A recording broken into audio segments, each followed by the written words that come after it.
Welcome back. With me, as I said, is Juanita Skillman. She is the board president of United.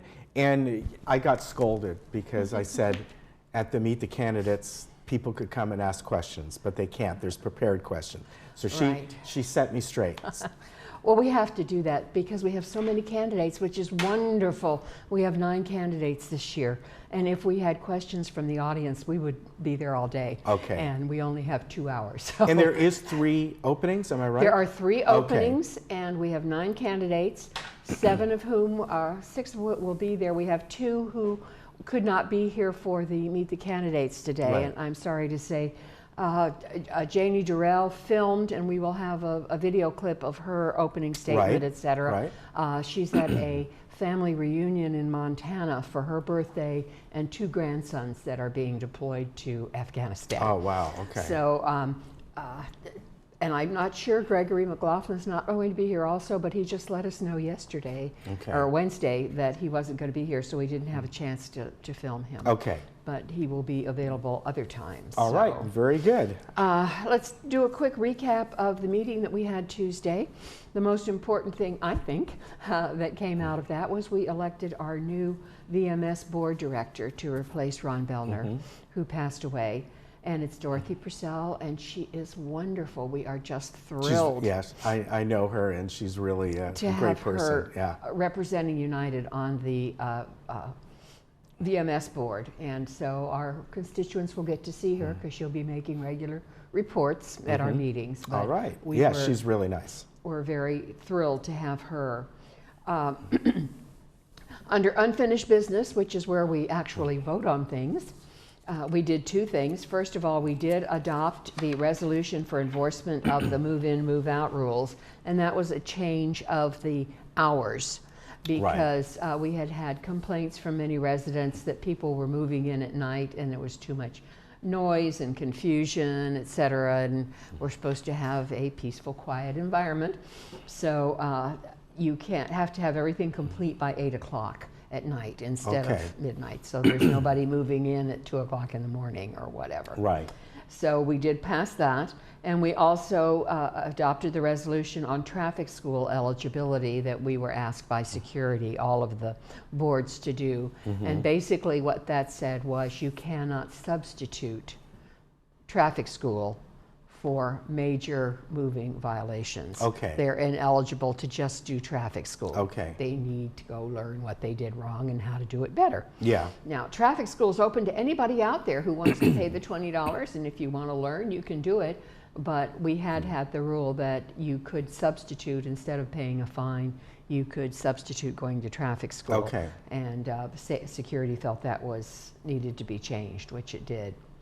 Now, we also passed or sent on to our September meeting a revised resolution to allow guarantors.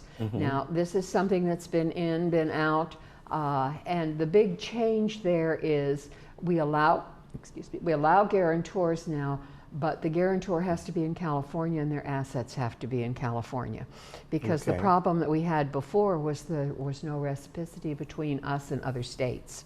And if they were either out of the country or they lived in another state, we couldn't go after them, even though they were a guarantor. If there was a default, they really didn't have to pay. So we made those changes, and it will go forward to our September meeting for actual approval. Okay. And it's up for 28-day member review. If you'd like to see it, if you would like to comment on it, please do. That's why we have this month in between when it's first read and when it's actually passed. I have a question on that. If someone has a guarantor and that happens when they move in? Yes, normally? it's when they qualify financially. Okay. What happens if that guarantor moves out of the state a year or 2 from now?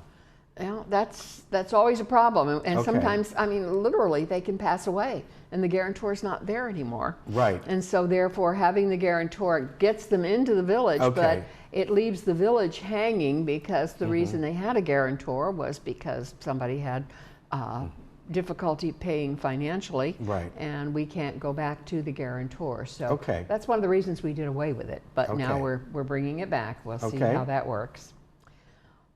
We also passed the 2020 collection and lien enforcement policy, which is exactly what we've had for a number of years.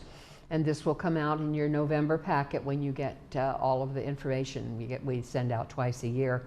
And the only change that we made on that was the date. Okay. It's just like 2019, only it says Right, 2020. right. And last but not least, in our new business, we approved supplemental funding for the 2019 water heater replacement program. And I just want to talk about that a little bit. Our water heater replacement program was put on hold for almost a year because of some problems we had with city permits. Okay. And they wanted us to have a certain device. They didn't like the one that we had, whatever. So it ended up we had quite a backlog of water heater replacements.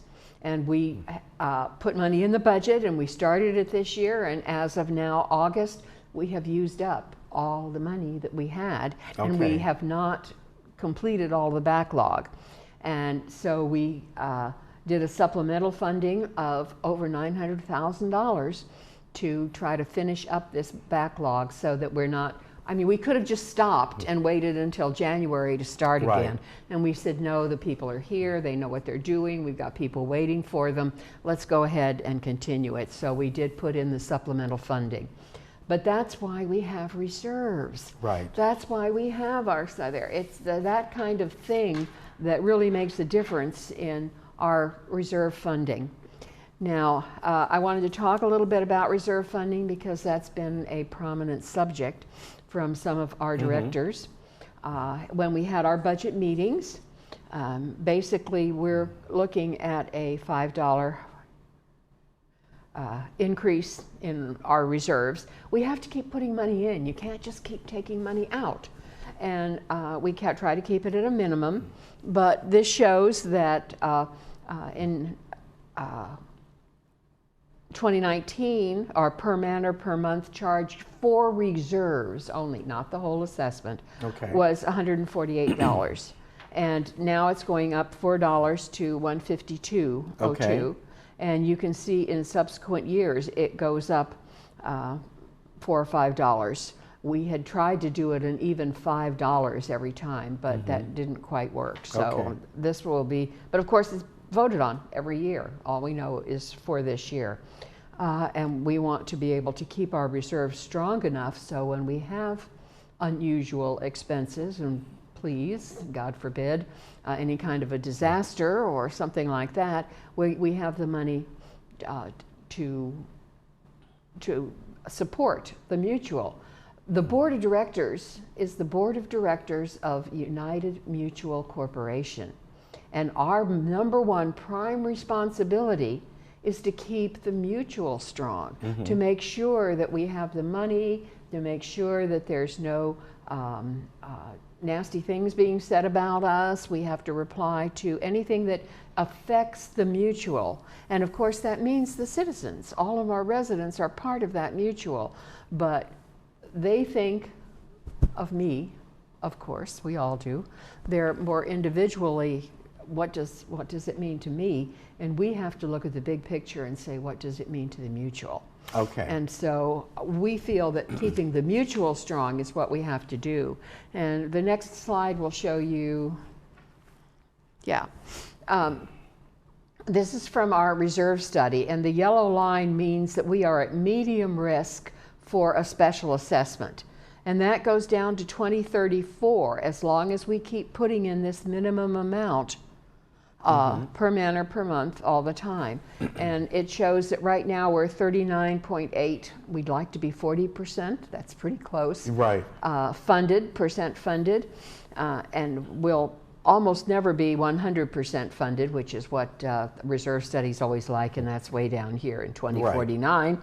But it shows that for the next, through 2035, we will still be in the medium category, but that's livable. Yeah, okay. Now, one of the proposals that was made by one of our directors was to lower the cost, the amount that we put into the fund, instead of from 148 going down to 139, which would lower the residents' monthly assessments.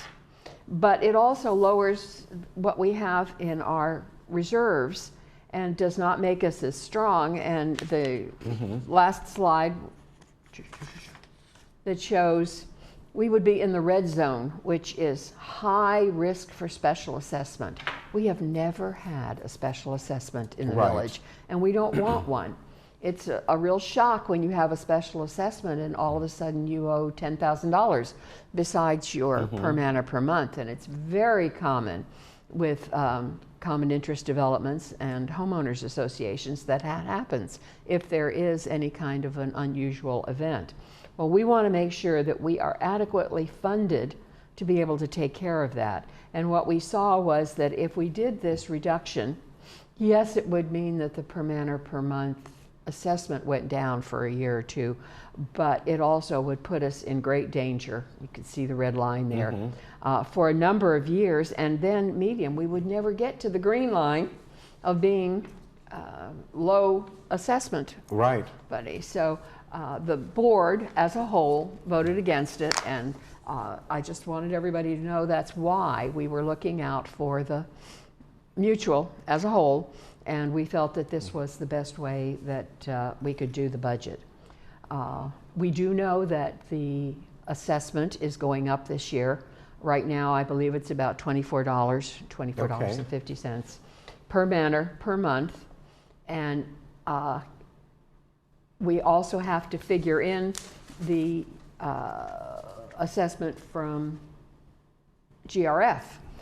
Now, GRF's been really good. People are always blaming GRF and saying, well, if you didn't do this, or if you didn't upgrade this clubhouse, or if you didn't build this sports there, whatever, our assessments would be down that much. Their assessment is not that much. It's $2.05 per manor per month, added on to our assessment, which makes a total of $603.04 per manor per month as our assessments. Now, a $600 level is very medium. If you look outside the gates, you look at other associations, et cetera, $600 is a very medium, and they don't get anywhere near what we get, particularly in United, because as a co-op, we get a lot of services that, for instance, Third doesn't get. Those are all chargeable services on top of that, and we just feel like it is a good bargain for the money.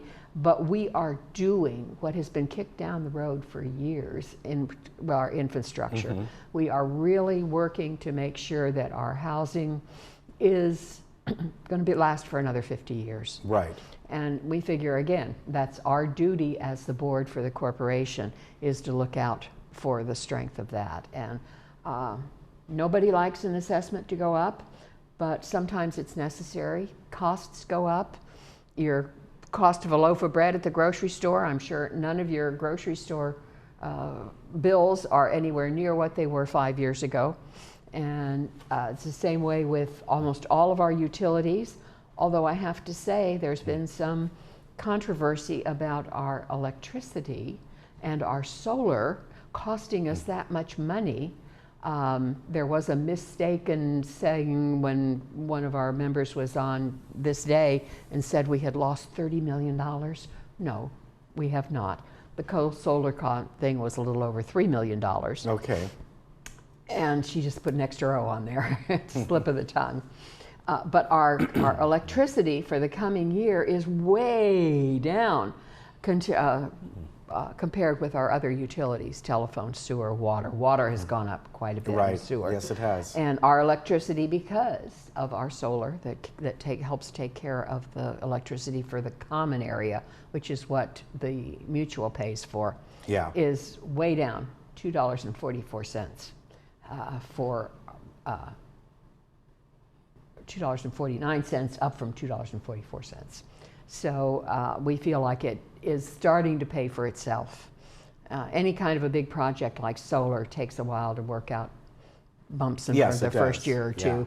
And we're finally getting into a good swing, and we really feel like we're going to get a good return on the investment that we made for that. The budget meeting keeps being shown on VTV. Yes. And it'll be shown again this Sunday. I forget what time. I think it's like 2 o'clock in the afternoon. Yeah, I it's could be wrong. something. Yeah, 3 o'clock or 6 o'clock. The third is one, and you Right. guys are another, and I forget which Right. time it is. But if you have questions about it, it's on website, and you can see Yeah. it on VTV. And if you have questions, that's again what your board is here for. We are here to answer the questions. And so don't just listen to rumors and boop, boop, boop, boop, boop among neighbors if you don't have the facts. Right. And make sure that you know what's going on. So last but not least, please, everybody come to or watch the candidate forum at 10 o'clock this morning, and that also will be repeated later on. Yes. And we have 7 of our 9 candidates who will be there, and they're going to have opening statements, and then they will answer some prepared questions. Okay. And then closing statements, and we will get it all done, I promise, in 2 hours, which is what VTV has allotted us. Constance Sorensen is going to be our moderator, and we're really pleased with the selection of candidates that we have this time. We have 3 seats available and 3 times as many candidates, so there's Yeah. lots of choice out there for our members. All right. Thank you very much. Always good to see you. Thank you. And you got a busy morning coming Busy day, up. busy day. And we'll see you soon. Okay, thank You you. take care. Good to Bye-bye. see you.